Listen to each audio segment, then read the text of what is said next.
बस आप ये नोट कर लो, आगे यूज करेंगे इसका, ठीक है। आप ये पॉइंट बस नोट कीजिए, दिमाग में रखिएगा, आगे इसका यूज करें। Most of the MMF is used in the air gap, used in at the air gap. लिखिए नेक्स्ट पार्ट, लिखिए इसका बी पार्ट लिखिए, compute the values of permeability and relative permeability of the core. Compute the values of permeability and relative permeability of the core. Core की permeability बताइए and relative permeability बताइए। Permeability बता रहे हैं और रिलेटिव परमेबिलिटी बता रहे हैं। परमेबिलिटी बता रहे हैं, रिलेटिव परमेबिलिटी बता रहे हैं।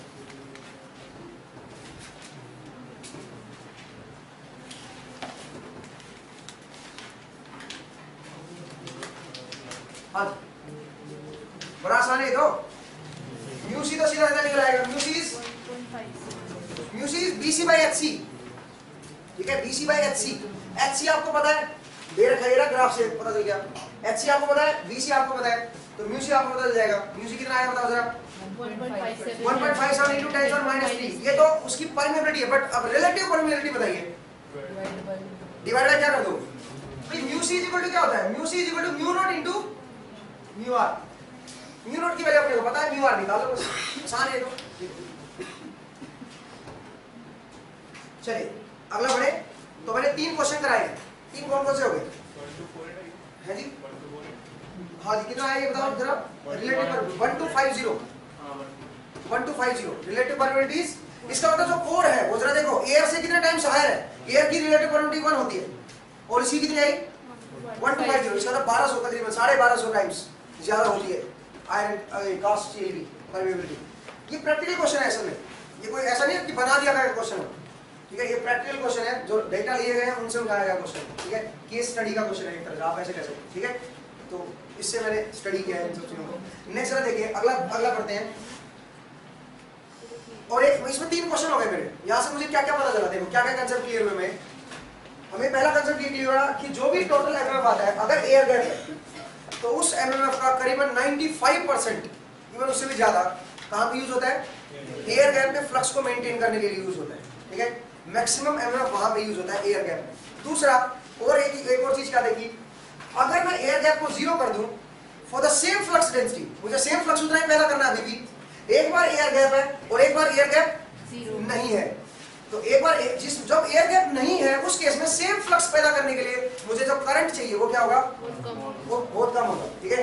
बिकॉज उसमें एयर गैप है नहीं, तो एयर गैप नहीं है तो आपको एमएमएफ जो पैदा होगा वो सिर्फ कोर में उसको हैंडल करना है, कोर में फ्लक्स को हैंडल करना है, तो बहुत कम करंट आएगा, ठीक है। और एक तीसरा पार्ट हमने रिलेटिव परमेबिलिटी की निकाल ली है। तो 3 क्वेश्चन मैंने इस क्वेश्चन से कराए। अगला पार्ट लिखिए, एक और क्वेश्चन लिखिए इसी का। हाँ जी सर, तीसरा पार्ट जो था रिलेटिव परमेबिलिटी, उसमें क्या केस लिखे थे कि जो एयर गैप उसमें मेंटेन है?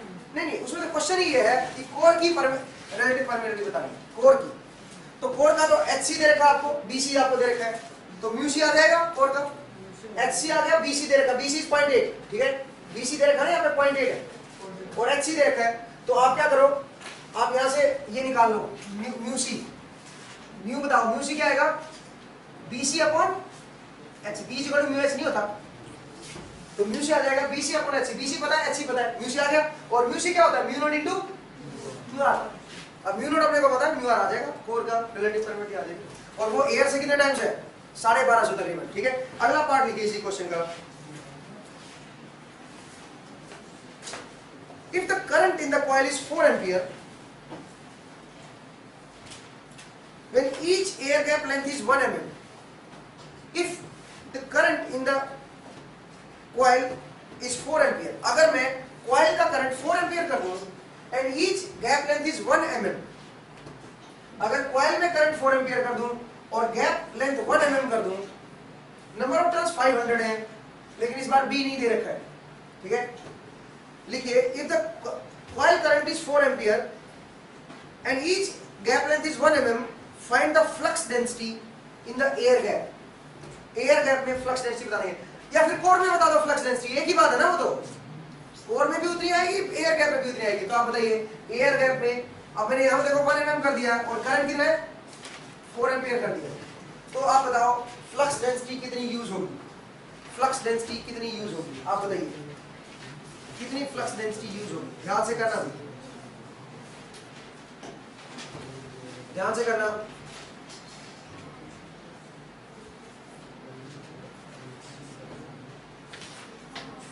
कास्ट स्टील यूज्ड है। बिल्कुल, कास्ट स्टील यूज है। पिछला ही क्वेश्चन है, उसी के आगे एक और पार्ट है, पिछले क्वेश्चन का एक और पार्ट मैंने बना दिया है, और कुछ नहीं है बस।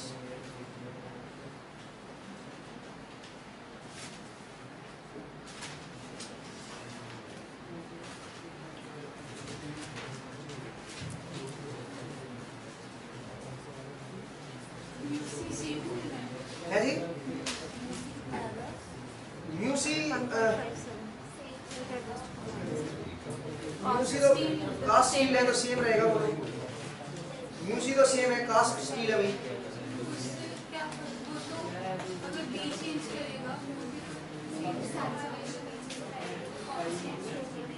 है जी,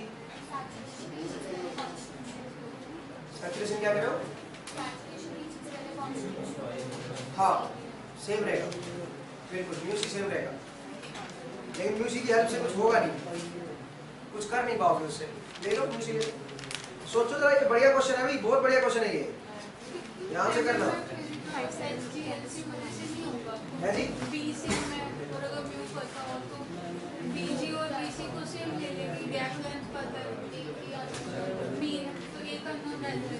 एक अननोन रहेगा, आप उसको निकाल नहीं पाओगे, ठीक है। जरा देखते हैं कैसे, इसको आप सोल्व नहीं कर पाओगे, ये ग्राफ से सोल्व होगा, लोड लाइन से सोल्व होगा, जो आज मैंने एनालॉग में समझाई है वैसी लोड लाइन बनेगी। जरा देखते हैं कैसे, देखिए कैसे।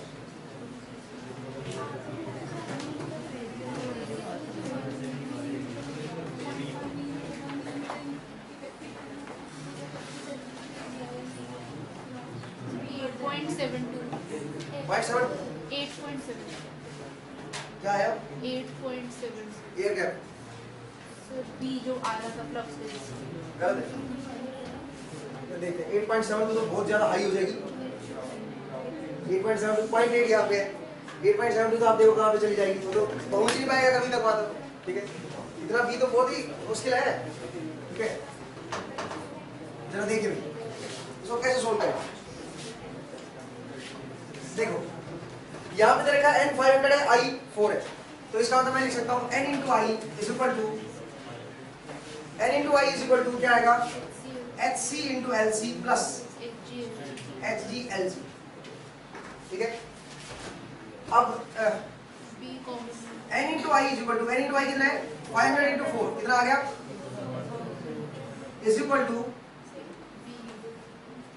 HC, HC इज BC या BG एक ही बात है, B लिख देता हूँ सब, B by mu C into LC, LC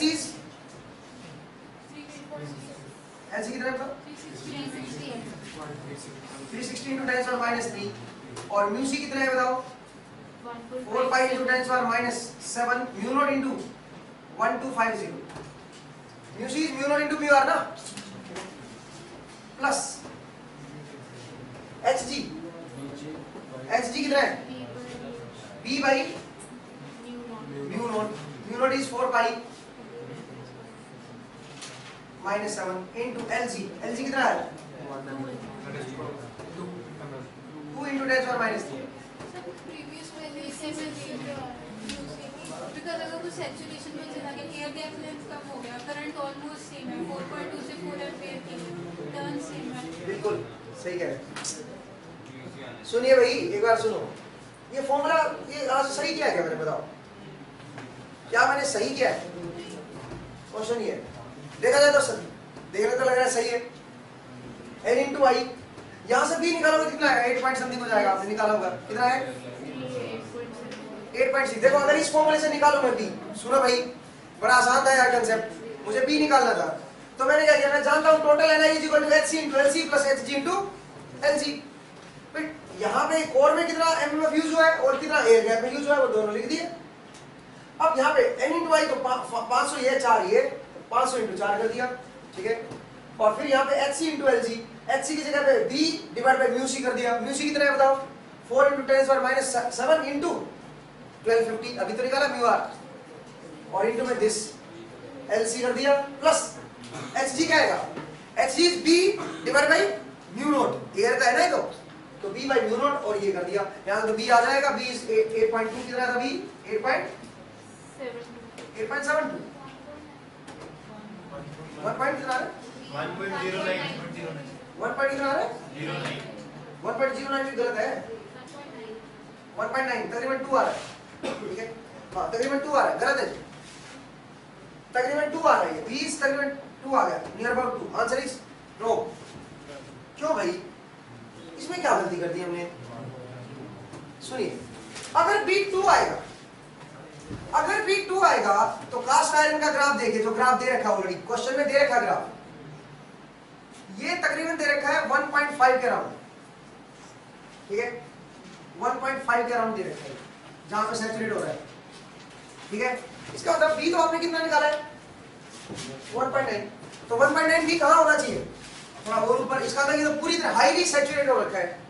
अगर हाईली सैचुरेट हो रखा है तो ये कैसे यूज कर लिया आपने परमिएबिलिटी, ये तो 1250 तो कब आई थी, जब लीनियर रीजन में था। 1250 कब आई थी, जब एयर गैप ज्यादा था, एयर गैप ज्यादा तो लीनियर रीजन में था, ये नहीं समझे। तो कुल मिला के अब तो एयर गैप कम कर दिया, अब आप 1250 यूज कैसे कर सकते हो, पुराने वाली 1250 यूज नहीं करनी, क्योंकि एयर गैप चेंज हो चुका है। एयर गैप चेंज होने से क्या होगा, एयर गैप चेंज होने से सेम करंट के लिए फ्लक्स अब ज्यादा होगा, नहीं सेम करंट के लिए पहले करंट इतना दे रहा था मैं, उसके लिए फ्लक्स इतना था, ये फ्लक्स था।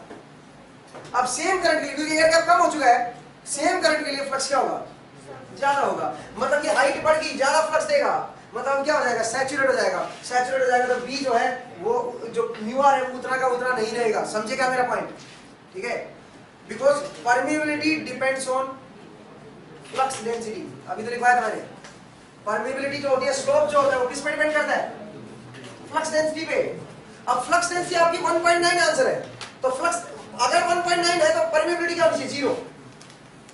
देखो ना, हॉरिजॉन्टली हो गए, परमिएबिलिटी क्या होनी चाहिए, 0। लेकिन परमिएबिलिटी तो आप क्या लेके चल रहे हो, 4 × 10⁻⁷ दिस ले रहे हो, नहीं 0 का ले रहे हो आप समझेगा मेरा पॉइंट।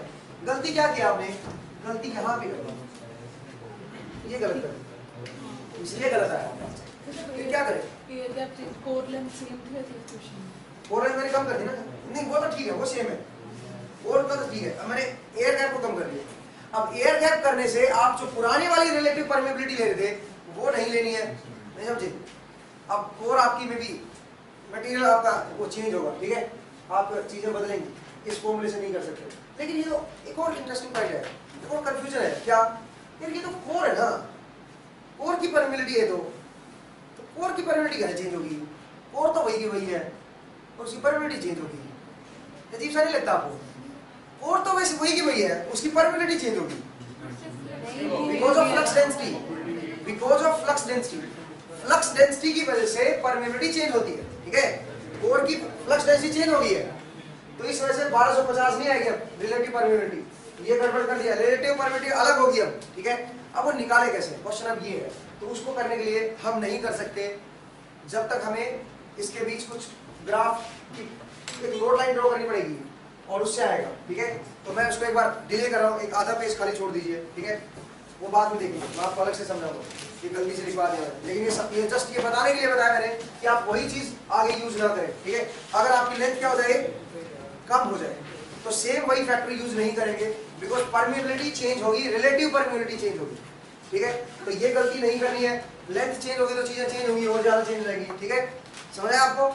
इवन 4 एम्पियर जो है आप देखना कोर को सैचुरेट कर देगा अगर गैप कम करोगे तो। अगर करंट आपने सेम रखा, पहले 1.5 था, 1.5 mm गैप था और 4 एम्पियर आप कर रहे थे, बी की वैल्यू कितनी थी 0.8 टेस्ला, ठीक है। अब सुनिए, आपने लेंथ को कम करना शुरू कर दिया, करंट आपको उतरे होगा ये कि सेम बी के लिए आपको करंट कम चाहिए अगर गैप कम हो रहा है तो, लेकिन आप करंट को तो सेम रख रहे हो। सेम बी के लिए अगर गैप कम हो रहा है और आप बी सेम मेंटेन रखना चाहते हो 0.8, तो करंट को आपको क्या करना पड़ेगा, कम करना पड़ेगा। वो क्वेश्चन नहीं करवा रहा है, गैप को क्या कर दिया एक बार 0 किया था तो करंट कितना कम हो गया था। इसका मतलब सेम बी मेंटेन करने के लिए अगर गैप कम हो रहा है, एयर गैप, तो आपको करंट को कम करना पड़ेगा। बट इस केस में क्या कर रहे हो, आप करंट को सेम रख रहे हो। इसका मतलब जब गैप कम करोगे तो बी की वैल्यू क्या होती चली जाएगी, करंट इस बार सेम है और गैप कम कर रहे हो, तो बी की वैल्यू क्या होनी चली जाएगी, बढ़ती चली जाएगी। क्यों बढ़ती चली जाएगी, सुनिए, बिकॉज जो गैप है वो कम है, जो टोटल एमएफ यहाँ पे पैदा होगा यहाँ पे तो यूज हुआ ही नहीं, यहाँ पे तो यूज होगा ही नहीं। क्यों, क्योंकि गैप तो क्या हो गया, कम हो गया, कम हो गया तो कम एमएफ यूज होगा ना। लेकिन आपने एमएफ तो पूरा 2000 दिया है, नहीं, आपका यूज यहाँ पे हुआ ही नहीं कुछ, तो जो बाकी एक्स्ट्रा एमएफ बचेगा वो कोर में यूज होगा, और कोर में क्या यूज होगा, कोर की फ्लक्स डेंसिटी को क्या कर देगा, बढ़ा देगा। और अगर फ्लक्स डेंसिटी बढ़ेगी तो कोर क्या हो जाएगी, फ्लक्स डेंसिटी बढ़ेगी तो कोर क्या हो जाएगी, सैचुरेट हो जाएगी, कोर सैचुरेट हो जाएगी। और अगर कोर सैचुरेट होगी तो कोर की जो परमेबिलिटी है, रिलेटिव परमेबिलिटी, वो बदलेगी, रिलेटिव परमेबिलिटी जो है वो बदलेगी। आप समझे मेरा पॉइंट। इसका मतलब अगर आप करंट को कांस्टेंट रखते हो, गैप को कम करने की कोशिश कर रहे हो, इसका मतलब आप कोर को सैचुरेट कर रहे हो, कोर को सैचुरेट कर रहे हो, उसकी परमेबिलिटी बदल जाएगी। आप समझेगा मेरा पॉइंट, ठीक है। तो आप ये ध्यान रखिएगा, बल्कि आप इस पॉइंट को नोट करके लिख लो।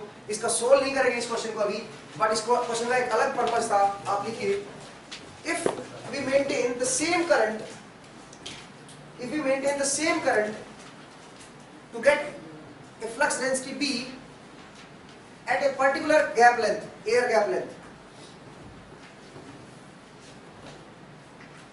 If we maintain the same current to produce a flux density B at gap length L, आप लिख लीजिए at a gap length L.